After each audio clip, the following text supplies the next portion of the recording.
As Karen told you, I'm a retired school superintendent from Connecticut, and I'm sorry to see that my former colleagues are nowhere to be found at an important and historic event like this. And it's even sadder to see that those who have been abused are not here because of fear. First, let me say that I'm honored and feel privileged to be here because many of you had the courage to speak out about abuses in the system.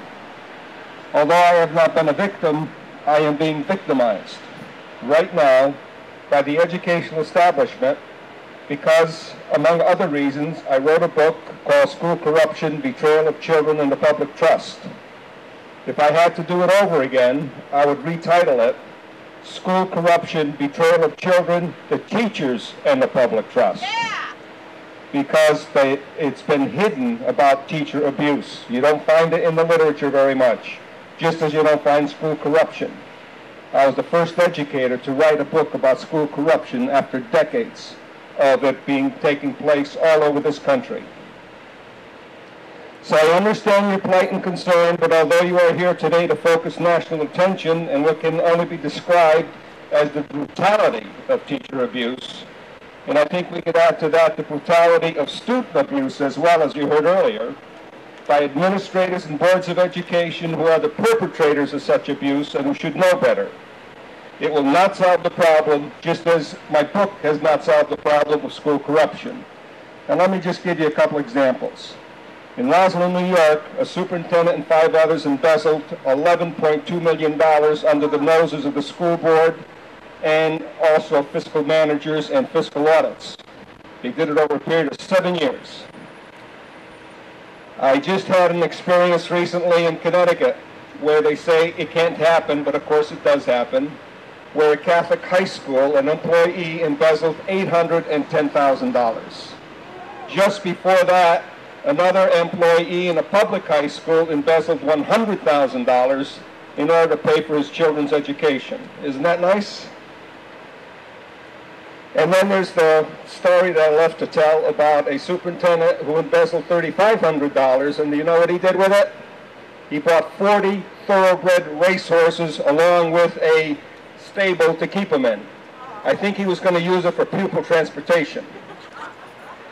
However, I did propose a number of solutions in my book, and one of them was to establish citizen audit committees in every school district composed of citizen volunteers who are trained to assess whether there is efficiency, effectiveness, and economy in the use of school resources, and that includes human, physical, and financial resources, and to determine if there are effective monitoring practices to ensure accountability, which we have very little of, transparency, which we have very little of, and participation.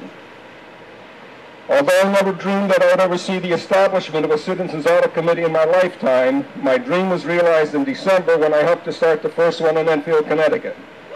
I also provided the training they needed to perform needed oversight, accountability, and transparency for administrative and board decisions. It was successful beyond my wildest dreams. But it was a result of one tenacious, and I mean tenacious, board members. So there are good board members out there. Her name was Sue Lavelli Hozempa. She made it possible. She worked it through the system. If there were more like her, there'd be no teacher abuse. At the end of June, the subcommittees produced 4 very professional and extremely illuminating reports that identified numerous waste and mismanagement problems, along with deficiencies in monitoring and oversight responsibilities of the board. The best way to summarize their findings is a quote from the Budget Subcommittee conclusion. Quote, "We were shocked at what we found," unquote. What the Enfield Audit Committee proved beyond any doubt is that ordinary citizens, if properly trained and supported, can do what high-priced administrators and boards of education are either unwilling or unable to do, and I think it's a combination of both. However, Enfield should not be viewed as an anomaly because citizen audit committees will find waste and mismanagement, if not worse, and lax monitoring practices in any district. As a result of the Enfield success, I am now in the process of establishing and training several more audit committees, not only in Connecticut, where I do all of this at no cost, but now starting in Massachusetts and New Hampshire. It is important to understand that a citizen audit committee does not need the sanction of any school board or any other body to exist. It's the power of the people. Any individual can form one, but typically it's a taxpayer group or local advocacy group that starts one. The critical importance of audit committees is evidenced by the fact that the Connecticut Association of School Boards and the Connecticut Association of Public School Superintendents, supposedly our leaders, and the Teachers Union see such committees as very threatening, and they have gone to extreme measures to stop me from establishing the committees.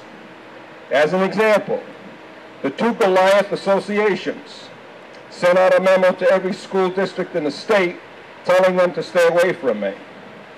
At least David had a slingshot. Oh, I have no slingshot.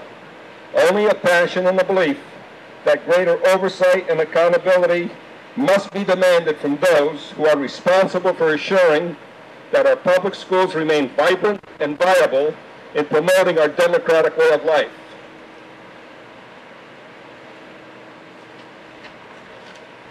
Fortunately, they have failed in every effort to bring me down, and so frustrated to shut me down that they have just hired a public relations firm to deal with me. Obviously, all of their resources at their disposal have not been enough to stop the audit committee express train that is now chugging along at full speed. What is more shocking is to realize that they do not believe that citizens have a right to know how their money is spent or to know if the district is managed according to our democratic values and beliefs that encompass free speech, justice, and due process, and that we certainly don't see with teachers who are abused. I am firmly convinced that citizen audit committees are the answer to preventing teacher abuse. Such abuse only occurs because individual teachers who speak out are identified very easily and then victimized because they exercise the most fundamental of their constitutional rights, the right of free speech. This should come as no surprise, because a recent study by the Kettering Foundation found that educators have indeed lost sight of democracy's role in education. And what better example than victimizing those who practice free speech? Since audit committees are concerned with ensuring accountability of administrative and board decisions by conducting fiscal review and analysis and following proven performance review audit criteria, investigating teacher abuse in the district would fall within their scope of responsibilities. Furthermore, and most important, they would be obligated to do so in a confidential manner so that the identity of any courageous teacher who has ethical and moral convictions would be protected. And at the same time, the loss, abuse, and misuse of school resources that are concerned about would be exposed and perhaps even result in personal lawsuits because board members can be sued personally, except they don't realize it yet. An investigation by law enforcement agency where malfeasance of office or federal dollars have been misused. To help those who may be interested in learning more about audit committees, I have developed a manual on citizen audit committees and have also prepared an interesting manual, School District Accountability, Transparency, and Participation Index, as a means to score a school district in these three critical areas. These are available at no cost. In addition, I have authored Ending Corruption and Waste in Your Public School, a manual for taxpayers. It lists 10 questions to ask of any board to see if there is any waste or mismanagement or worse in the system. It's also available as a free download from yankeeinstitute.org. Few schools, if any, would even pass the first question, which has to do with asset management.